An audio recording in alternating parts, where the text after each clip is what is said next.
Welcome to One Word a Day. I'm Sophie, your pilot into the universe of Chinese. Today's Paleolithic, supposedly from that era's character is "ha."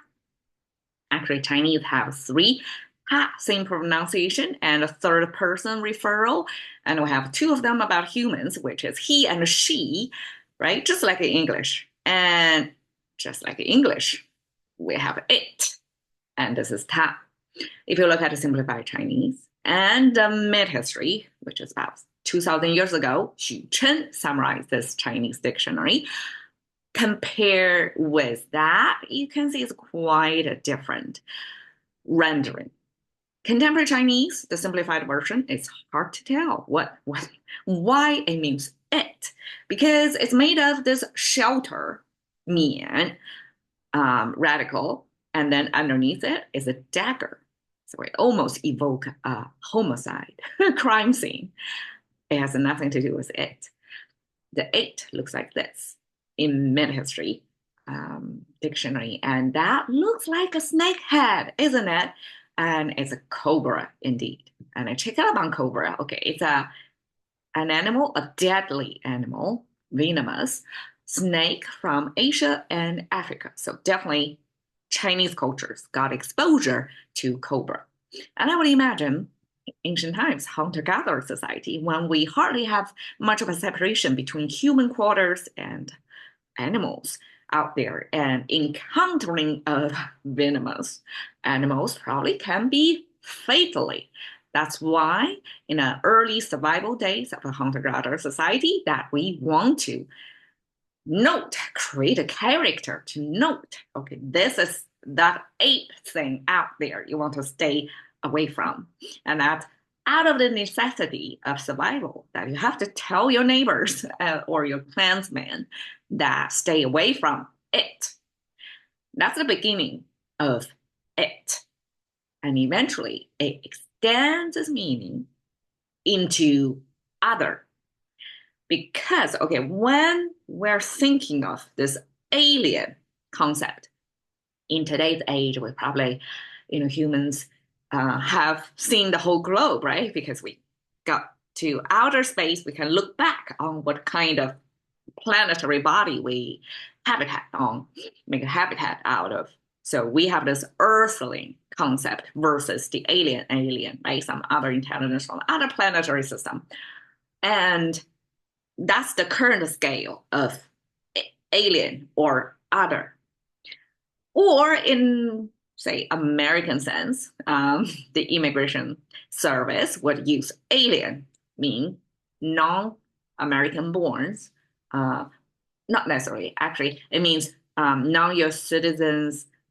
Yes, somebody from other countries, just immigrants at the beginning of their journey before they get naturalized. So they are classified as aliens because I went through that journey. So I knew the sense of being labeled as an alien category. And sometimes I'm humor myself like, okay, I'm an alien. I'm like from other planet. But actually I'm just from another country. Okay, another continent. So what? Right? But the sense of who is regarded as other, who is regarded as alien. At the very beginning of hunter-gatherer society, or even caveman age, this otherness would be non-human, non-clansman.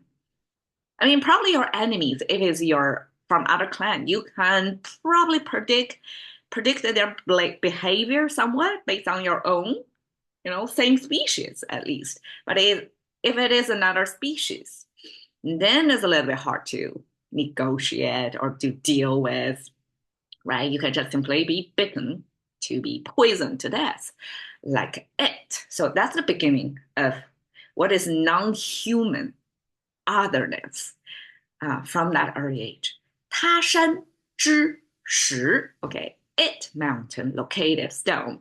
So this 之 I translate as located because that's a Chinese habit of having the location first. So in this case, it's 他山. 他山 means somebody else's mountain is not accessible to you. Okay, you can maybe see it, but you cannot get there. You may get killed if you go there because it's owned by or It's the turf of some other clan. And that's it mountain, right? It's others mountain. And 治 would be this connection word to mean, okay, it's the thing that's located on that other mountain. And we're using stone because stone probably is the early resources from nature that useful for humans. So in this sense, it simply means natural resources from another country in today's scale. But in ancient times, it would be the stone from other clans' mountain, inaccessible. Okay. Okay, 他们 means it in plural form or it in multitudes. This men is this multiplier.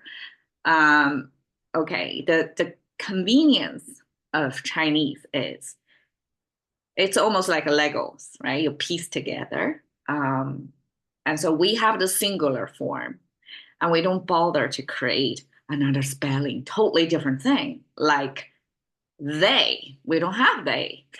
We just add either a she, this multiplier, or he, a multiplier, or ta, a multiplier, means multitudes of that category of things, either he, she, or it. And in this case, 他们 can either mean other beings, animals. That's kind of like snakes, cobras at the beginning, right? Or it is non-living beings. It could be, I don't know, stones, right?